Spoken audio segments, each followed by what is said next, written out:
Hello, আসসালামু আলাইকুম viewers, কেমন আছেন সবাই? আশা করি ভালো আছেন বন্ধুরা। ভিউয়ার্স, আমিও ভালো আছি। সবাই কোনো না কোনো কাজে ব্যস্ত। দুনিয়া বা সময় একখানে কখনো থাকে না। যে যার কর্মস্থল নিয়ে ব্যস্ত। হয়তো এক সময় আমি অনেক ফ্রি ছিলাম। স্কুলে পড়তাম, প্রাইমারি স্কুলে, তারপর হাই স্কুলে, তারপর কলেজে। কিন্তু ওই সময় পড়াশোনার পাশাপাশি পড়াশোনার টেনশনটাই ছিল। সে সময় কিন্তু আমার এরকম কাজের কোনো টেনশন ছিল না, ফ্যামিলি ভিত্তিক কোনো টেনশন ছিল না যে খাই বা না খাই, ফ্যামিলি চালাইতে হবে।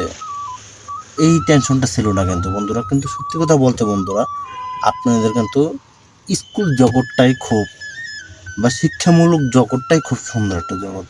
আর কর্মস্থল যে জগৎটা, এটা খুব টেনশন, আপনার মাথার চুল উঠে যাবে টেনশনে, যেমন আমার উঠেছে বন্ধুরা।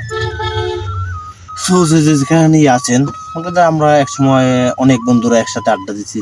এখন কিন্তু বন্ধুরা চাইলেও সম্ভব না যে 5টা বন্ধু একখানে বসে আড্ডা দেবো, কেননা বন্ধুরা সবাই বিবাহিত, অনেক হয়ে গেছে, অনেকে হয় নাই। যে যার সংসার নিয়ে ব্যস্ত, যে যার পরিবার নিয়ে ব্যস্ত, যে যার কর্মস্থল নিয়ে ব্যস্ত। তো এই ব্যস্ততার মাধ্যমেও বন্ধুরা এখন একটি ইউটিউব সিস্টেম আছে যে সবাই সবার মধ্যে যোগাযোগ করা সম্ভব হয়। তো আমি সেক্ষেত্রে বন্ধুরা আপনাদের মাঝে ইউটিউবে আপনাদের সাথে একটু আড্ডা দিতে চলে আসলাম বন্ধুরা, একাকিত্ব জীবনে চাকরির পাশাপাশি। সো যারা যেখানেই আছেন বন্ধুরা, আমাকে একটু বেশি বেশি করে সাপোর্ট করবেন, তাহলে আমি আপনাদের সাথে আরও নতুন নতুন ভিডিও নিয়ে আসতে পারবো বন্ধুরা। সবাই ভালো থাকবেন। আসসালামু আলাইকুম।